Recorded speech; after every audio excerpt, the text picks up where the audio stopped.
ګلونو په ګیډیو مې ګیډۍ نور اوبدلی خپل هېواد مې راغولی خپل هېواد مې راغولی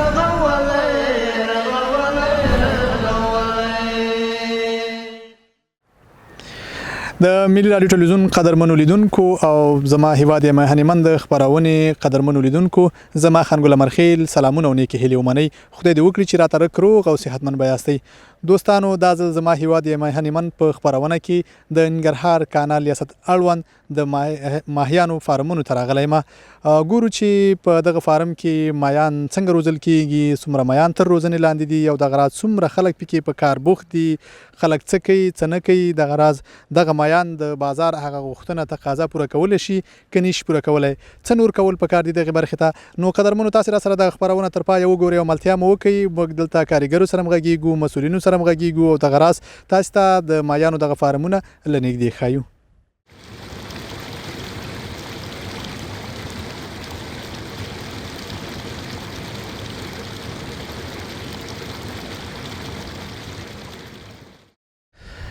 د خبرونې قدرمنو لیدونکو لکه څنګه مې چې د پیل په انانس کې درته ویلې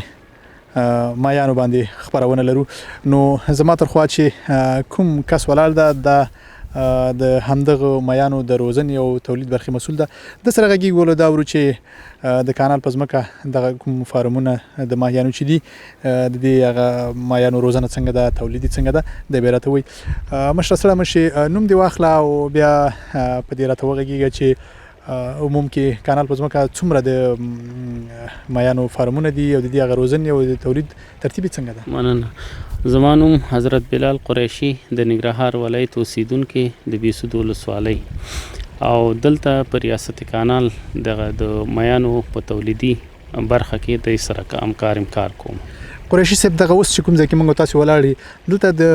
اوبو څومره حوضونه دي څومره ماهیان پکې دي تولید څنګه ده په کوم ترتیب کې ویل کیسه راته وکړه دغه حوضونه چې دي مختلف حوضونه دي ځینې پرورشي دي او ځینې چې دي د فنګرلنګ د چې نوي زیږیږي کم ماهیان د هغې د تولید دپاره دي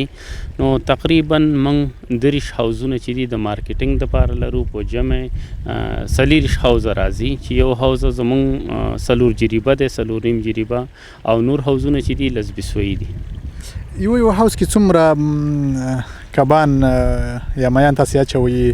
او دغه راز دا راته ووایي چې په ټول ټال به څومره ماهیان تاسې سږکال اچولي دې نه مخکې رسیدلي دي نه دي رسیدلي اوس په کومه کچه دي څه وخت بازار ته وړاندې کېږي د تیر کال ماهیان خو خرڅ کړه هغه خو مارکیټ ته وړاندې کړل 2.5 ټن مال ورکړی و که نه غوښه هم ورکړی و مارکیټ دپاره او فلحال چې دی اوس د روزنې لاندې دي دا به راتلونکي ژمي ته رسیږي یو څه اندازه رسیدلي خو اوس مارکیټ ډیر لږ رسیدلی دي که نه او دی اوس جریان د خوراک کې دي دی اوس د دې نه بعد ښه تغذیه کېږي نو په دغه خاطر چې تر څو زموږ حاصلات هم لوړ شي او د مارکیټ کچه هم یو څه راکمه شي هغه اندازه یې راته ووایه چې په یو حوض کې به څومره اچوئ او دغه راز ټول ټال څومره وي په یو حوض کې موږ 10 دانې ماهیان اچو 10 بیسوي فارم دی په دې کې 10 دانې موږ د روزنې لاندې نیسو تفصیلی راته وایه دې دغه بچي د کومه کوي څنګه تولیدوي کوم ځای بل ځای نه راوړئ دلته خپله د هجري خپله دلته اخلئ دا څنګه کوئ موږ دلته په 3 نوع ماهیانو باندې کار کوو چې دغه ګراس کارپ دی او سلور کارپ دی او کامن کارپ دی د دې مورني ماهیان موږ دلته د روزنې لاندې نیولي دي د دې چې دی هغه خپل مخصوص وختونه لري لکه دغه کامن کارپ چې دی د هود په 15 باندې آماده کیږي د تخم دپاره اوس دانه باب شروع کړی نو دی به آماده د تخم د هود په 15 کیږي او ګراس کارپ چې دی د جوزا په 15 کیږي اصلا سلور کارپ چې دی هغه د جوزا په 15 کیږي دغه ماهیان چې دي دا بیا بعد د هغې نه چې کله موږ هغه غذا درته ورکړله او دی آماده د تخم شو دا د دغه ځای نه د حوض نه اخلو وړو یې هلته کلینیک لرو همغه خپل مجهز کلینیک چې د دی دی نو هلته یې د یو 8 ګنټو دپاره بستر کوو چې تر څو د دی دا خېټې تشې شي بعد د هغې نه یې چک کوو چې یاره د فیصدي د تخمې څونه دی ډېروالی لري کموالی لري چې کوم ډېر زیات آماده د تخم هغه د وزن مطابق دی ته مصنوي دردونه ورکو ستنې ورته کوو چې مادې ته موږ نیمه سیسي ستن کوو او نر ته چې دی 3 پینټه کوو. نو دغه نه موږ تخم اخلو د مساج ورکو ورته، نو مادې نه تخم اخلو، نر نه سپرم اخلو، دواړه تخمې سره مکس کوو د چرګ د بڼکې په واسطه چې تر څو دی سره ښه صحیح حل شي. بعد د هغې نه دوران ته اچوو، چې کله دوران ته مو اچوو نو 10 ګنټې دغه اوبه دا شاربي. بعد د 10 ګنټو نه چې دی دا بچی کېږي، لاروا تبدیلیږي. چې کله دا لاروا وشو نو 4 ورځې بعد د موږ خوراکه شروع کوو، چې د ماشومانو 1 لمبر شوده 2 قاشقې او 2 دانې د هګۍ زیړ دا سره مکس کوو تر 4 ورځو پورې 5 ورځو پورې. هلته ورته خوراک ورکوو. چې هلته د خوراکي ټیم میاد پوره شو نو بیا موږ یو کوچنی بل فارم لرو چې یو بسویي د دغه فنګرلینګ دپاره دی، هغه مخکې آماده کړی وي چې د هغې دپاره حیواني سره، سپینه سره، توره سره دا ورته هغه خپل مقدار سره ورکو چې تر څو دغه د اوبو غذایي ارزښت لوړ شي. بعد د هغې نه هغه فنګرلینګ دې ته راوړو تر 20 ورځو پورې. بیا دلته وي چې دلته وي بیا نیم انچي ته برابر شي. بعد چې نیم انچي ته برابر شو بیا 15 بسوي فارمو ته اړو. 15 بسوي فارمو ته چې اړو هلته بیا ورته موږ سبوس او پلوټینګ دانه چې 15% پروټین لري هغه ورکو. نو د هغې نه بعد همې مارکیټ ته عرضه کوو هیوادوالو ته او همې د غوښې دپاره ساتو. او انجینر صاحب په یو ځل به څومره هجري داسې لکه دا کومه پروسه چې تا تشریح کړه، په یو ځل به څومره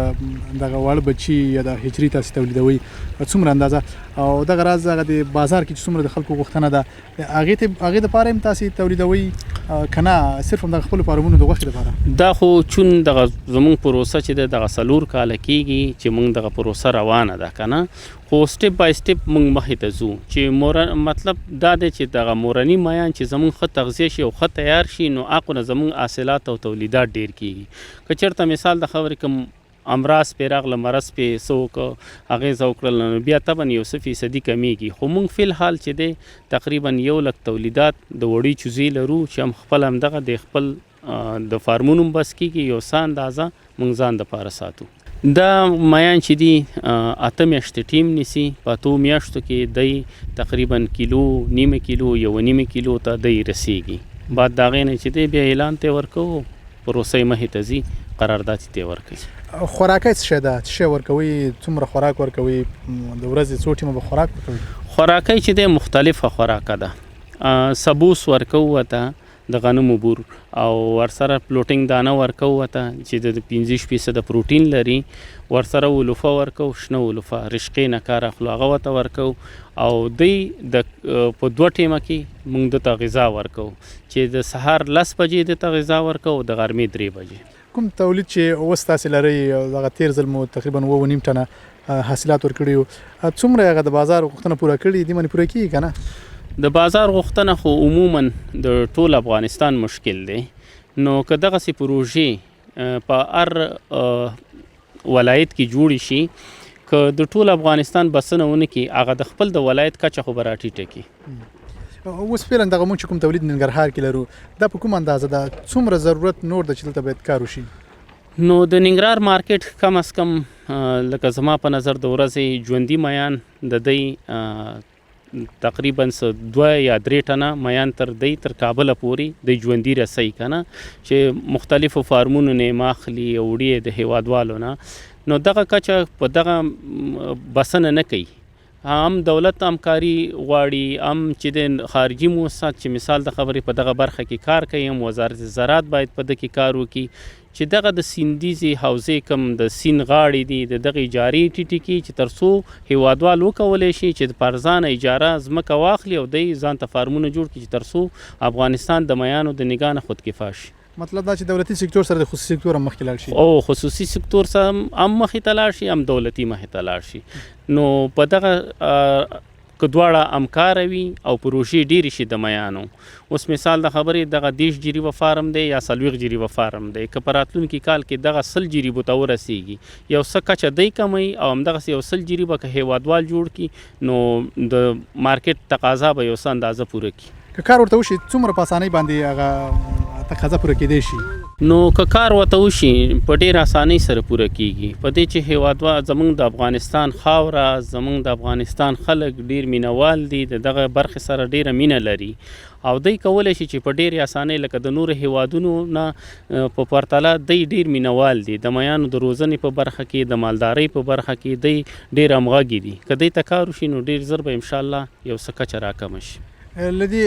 فارم اخوا نور د کانال په څنګه باندې نور سکتور یا خپل کانال نور فارمونه جوړ کړی نور ځنه کې او په بټی کوټ کې فارمیدو کې فارمیسي کې دی لکه چې دغه او دلته په سمرخیلو کې 2-3 شرکتو ته ورکړي ځمکې شرط پیښه ده چې تاسو به یو 15 جریبه فارم جوړوي. په فارمیدو کې چې دی یو کس فارم جوړ کړی دی چې هر فارم 10 جریبه 2 جریبه دغه فارمونه راځي، هغه 18 جریبه قرارداد کړی دی. مطلب دا چې نور ځایونو کې فارمونه شته او نور ځایونو کې فارمونه شته. صحیح شو. مننه انجنیر صاحب. کور مدان ژوند مننه. مینا د کو سات نظر د شمع ای وطن ندی ورکو چات دام در سر دجمنا خدی جوړونا کو خدی هم پالنا کو سال بس سالانو سرا خدی راغونا کو. ملګری ستړی مشي خراغلا زرته ما تر ته به دا وای چې د میانو د روغتیا برخه باندې ته وایي چې په دې فارمونو کې خو میان ډېر مرز نه کوي کوم مرز ډېر کوي به څنګه تداوی کوي په دې رته رانه واچو. بسم الله الرحمن الرحیم. توریال احمد زایم د ننګرهار ولایت اوسیدونکی یم. د ننګرهار کانال ریاست د مالدارۍ امریت د مای پرورۍ مدیریت اړوند د مای روزنې برخه کې د یو مسلکي ډاکټر په صفت کار کوو. کله چې مطلب زموږ مایان په مرض مبتلا وي هغه خپل عوامل لري، خپل دغه لري،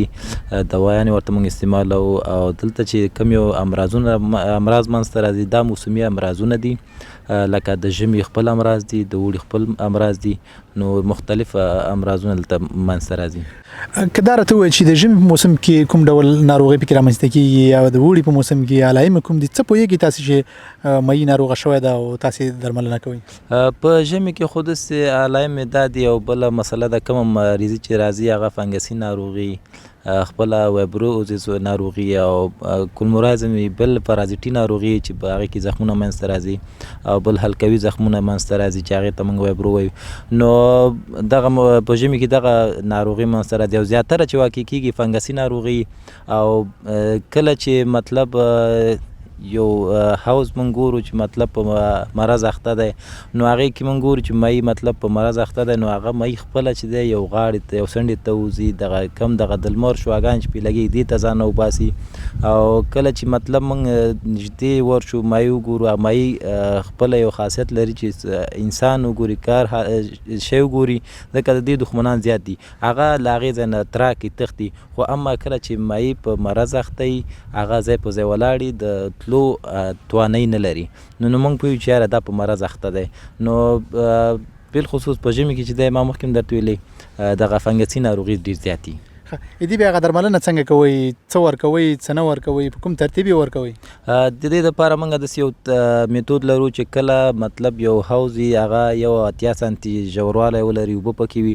نو موږ د دې چې دی 80% اوبه کموو بیا هغې کې موږ چې دی لکه د زخمونو په خاطر چې دا زخمونه جوړ شي هغې کې سودیم کلوراید دا د خوړلو مالګه پوتاشیم اکساید د دې نه استفاده کوو دا یو محلول جوړو موږ نو هغه د اوبو په دغه اندازه موږ ورته محاسبه کوو مطلب دغه حوض ته چې تقریبا 80% موږ اوبه کمې کوو نو تقریبا 2 لکه 2.5 لکه لیټره شاوخوا اوبه نو دې ته موږ یو محلول جوړو د پوتاشیم او د سودیم کلوراید دا سره حلو تر هغې چې دا په حوض کې وپاشو د پمپ په ذریعه یا د لاس په ذریعه یا چې یو لوښی راسره وي چې دا ټول حوض په دغې محلول باندې موږ ککړ کړو تر څو چې موږ کله دا محلول وامچو مایع به دې ټیم کې راځي هم به دې کې یو ټوپونه وهي دا د الله تعالی یو شان دی خپله بس ملوث کېږي ورسره هغه ناروغي د منځه ځي بیرته بیا د دغې مایع د تقویې په خاطر موږ چې دي اوکسیټوسراسیکلین چې هغه هم په اسهالاتو کې کار کوي هم په پرازیټي ناروغۍ کې کار کوي هم بیرته مایع د غذا دپاره اماده کوي چې مطلب بیرته د خوراکه شروع کړي او خپل ودې ته دوام ورکړي. او انجینر صاحب داسې خو نه کېږي چې لکه څنګه چې د چرګانو فارمونو کې یو فارم مرض کوي او ټول هغه فارم د منځ ځي چرګان تلف کیږي داسې خو په دې کې نه دي چې مثال دا مړه شي ختم شي داسې کوم هغه نشته نه موږ خو خپله پوهېږو چې دغه چرګانو کې یو مرض د انډي په نامه هغه ټول فارم د منځه یوسي که په یو فارم باندې راولګېږي دلته د مۍ فروری په دغه کې داسې یو مسله ده چې کله احیانا یو فارم ټول د منځه ځي هغه په یو حالت کې منځه ځي هم ټول نه ځي کله چې د اوبو اکسیجن کمبود منځته راغی احیانا په یو ډنډ باندې تقریبا 12 غنټې یا 14 غنټې اوبه ودرېدلې او دلته شمال هم نه وي د ورځې هم پې اوبه بندې وي او د شپې د خوا هم پې اوبه بندې شوي وي د ژمي موسم کې کوم تاثیرات نه ښیي ځکه خپله 100% اکسیجن موجود وي په دې هوا کې او بل هوا یخه وي په اوړي کې چې دی دغسې مشکلات پیښیږي چې احیانا په یو حوض باندې د یو مطلب منیجمنټ یې نه وي شوی څارنه یې نه وي شوی او هغه حوض باندې اوبه همداسې بندې پاتې شوي اوسي نو سهار تر 3 بجو نه نیولې تر 7 بجو پورې دا د اکسیجن کمبود سره مخ کېږي په دغه وخت کې ټول میان د منځه ځي که مۍ مړ شي په اوبو کې مړ هغه بیا تاسو څنګه دې نه وباسئ لرې کوئ که نه همداسې پې کېږي هغه بیا اوبو کې خرابېږي څنګه کېږي کله چې مۍ تلف شي مطلب مړ شي د اکسیجن کمبود د وجې مړ شوی وي یا نور امراضو باندې مبتلا وي مړ شوی دا اول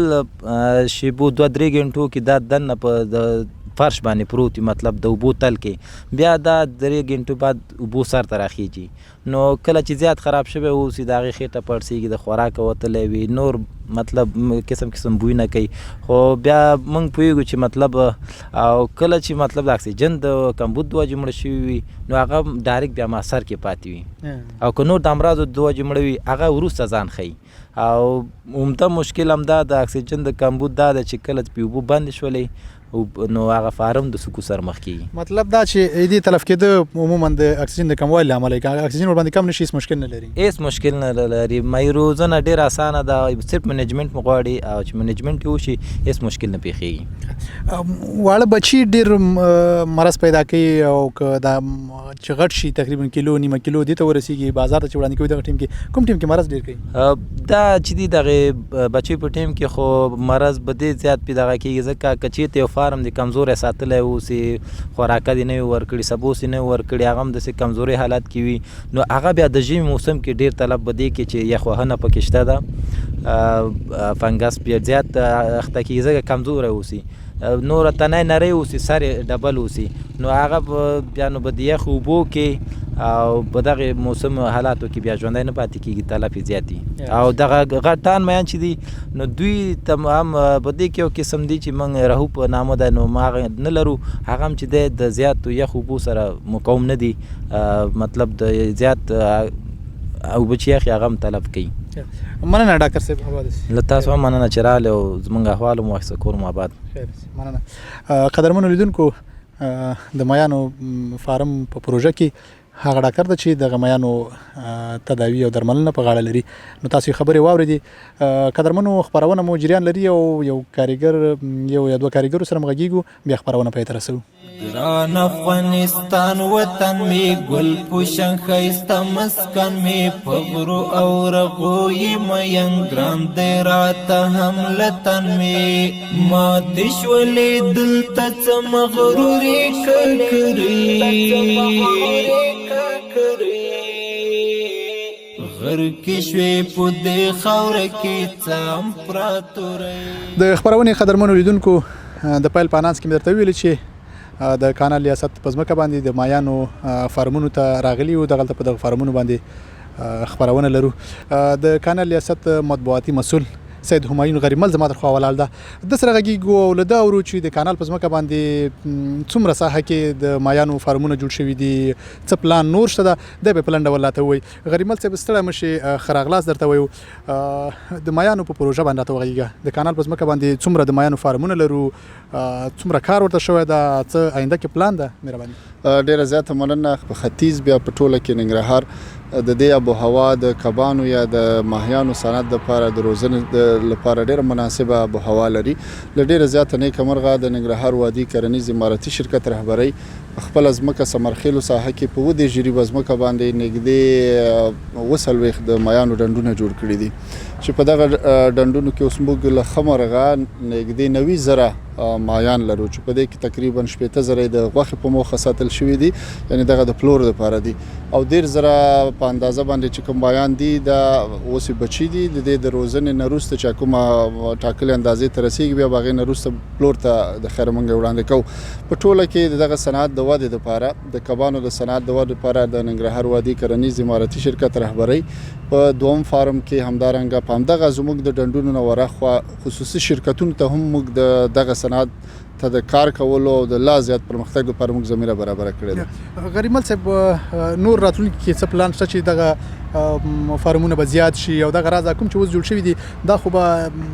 د بازار هغه تقاضا نشي پوره کولی، ورسره څنګه کې خصوصي سکتور ته ځمکې ورکول کېږي یا نه ورکول کېږي راتلونکي کې چې هغوی هم همدغسې د کانال په ځمکه باندې نور فارمونه هم جوړ کړي تر څو هغه تقاضا پوره شي؟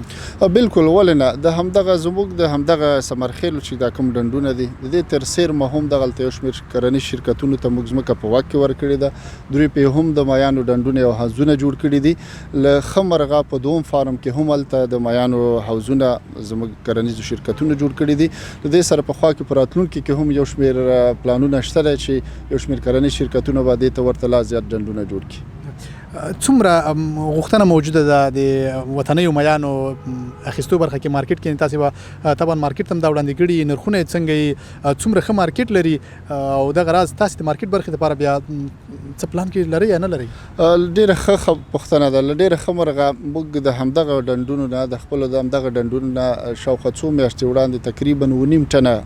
وخن ماهیان دا مو پلور ته وړاندې کړه. زموږ د ماهیانو یا په اصطلاح د وطنیو ماهیانو مینوال په هیواد کې دننه بیخي ډېر زیات دی، خو دغه برخې ته لا زیات کار کول پکار دي. زه تاسو سره دغه پوښتنه کې همغږی یم چې د مایانو صنعت ته لا زیات باید کار وشي. له ښه مرغه د دغه صنعت ته د ودې دپاره اوس موجوده نظام زموږ رهبرۍ دوی ورته مټې رانغاړلي دي، انشاءالله دغه برخې ته به لا زیات کار وکړي. عام هیوادوال څنګه کولی شي، څومره دې زمینه برابره ده چې عام هیوادوال هم وکولی شي فارمونه جوړ کړي، شخصي فارمونه جوړ کړي؟ تاسو سپارښتنه ورڅه دي؟ په ټوله کې دغه پوښتنه بیا که سړی ووایي دا به د کرنې ریاست ته اړوند کېږي چون هغوی دغه برخې کې خدمات وړاندې کوي. کانال خو داسې یو ستره پروژه ده، دا یو کرنیزه او د ته په اصطلاح اجتماعي پروژه ده چې دلته موږ څه شی چې کوو دی په خپل مټ باندې کوو او غواړو دغه برخې ته لا زیات وده ورکو. نو زما په ټولو پانګوالو باندې هغه خلک چې دغه صنعت ته په اصطلاح اراده لري، نیت لري، ننګرهار آب و هوا د دغه صنعت دپاره ډېره مناسبه او ښه ده. دوی دې راشي په ډاډه زړه دې د کانال په ځمکه باندې دا ډول ډنډونه جوړول غواړي او یا که د یو بلې ادارې په ځمکه باندې دا ډول ډنډونه جوړول غواړي، ټول زموږ او ستاسو وطن د ټولو شریک دی. نو په ټوله کې به خیر به ځان ته وطن ته. مننه غریب صاحب، ډېره زیاته مننه وروره، خوشحاله وبارسې کور ودان. لعلنا قربان بوټي دی ګلونه قربان غرونه د سنگار په ښکلا ټول د چمنونه قربان تا مدام ګټلې له دنیا څخه سیالۍ غر کې شوې په دې خاوره کې څه امپراتورۍ. ملګري اسلام شي ته دې نوم راته واخله او بیا دا راته ووایه چې ته دلته د میانو فارم په کومه برخه کار کوې، څه کوې څه نه کوې؟ بسم الله الرحمن الرحیم. زه ګل افضل نومیږم، د درې نور ولسوالۍ اوسیدونکی یم، د ریاست د مای پرورۍ اړوند کې کارمند یم. دلته څه کار کوې څه نه کوې، له کیسه راته وکړه. بس همدا د مرضونو او د دې خدمت او دا د کوم چې دي دا ډنډونه اوبه خرابېږي هغه د لکه مشکل چې شي مونږ خدمت کوو ورته جوړوو. څو روپۍ درکوي، څونه کسان نور د سره کار کوي، څومره خوشحاله یاست خپل کار نه؟ بس شکر الحمدلله خوشحال یو. بس 8.5 معاش دی رسمي کسانو یو 10 نفر 14 نفره دي چې همدلته مونږ کارمندان یو. او غیر رسمي څومره کسان د سره کار کوي؟ ټوکنو والا انشاءالله ای به تقریبا 10-12 کسان برابرېږي، هغې دوه هم چې هغې دوه هم کار کوي. او تاسو شپه ورځ همدلته یاستئ؟ مونږ شپه ورځ د دې خدمت کوو. مطلب دا چې 15 یا 15 پورې کسان به کار کوي؟ او انشاءالله 15 پورې انشاءالله برابري و چې د دې خدمت کوو. مونږ څومره خوشحاله چې دلته په خپل ولایت کې دلته په خپله سیمه کې د کار زمینه برابره شوې؟ بس ښه دی، مونږ ته ډېر ښه شوی دی. لکه شپه ورځ کور هم همدلته مسافرین نه لرو پکې او کور هم نزدیک دی او دا زموږ کار هم نزدیک دی، تنخواه هم انشاءالله ښه دی. بس خوشحال یو ورسره. زه ښه ده چې خوشحاله یاستئ. خیر اوسئ، مننه، ژوندي اوسئ، خیر اوسئ. زما هیواد یم هنیمن د خپرونې قدرمنو لیدونکو تاسې د ننګرهار کانال اړوند د مایانو د روزنې هغه فارم کې د کاریګرو دغه راز دلته د تولیدونکو او نورو بېلابېلو برخو د کسانو خبرې واورېدې. نو قدرمنو زموږ د نن دغه خپرونه په همدې ځای پای ته رسېږي. تر بیا مو زه خانګل مرخیل په پاک الله سپارم. الله مو مل شه.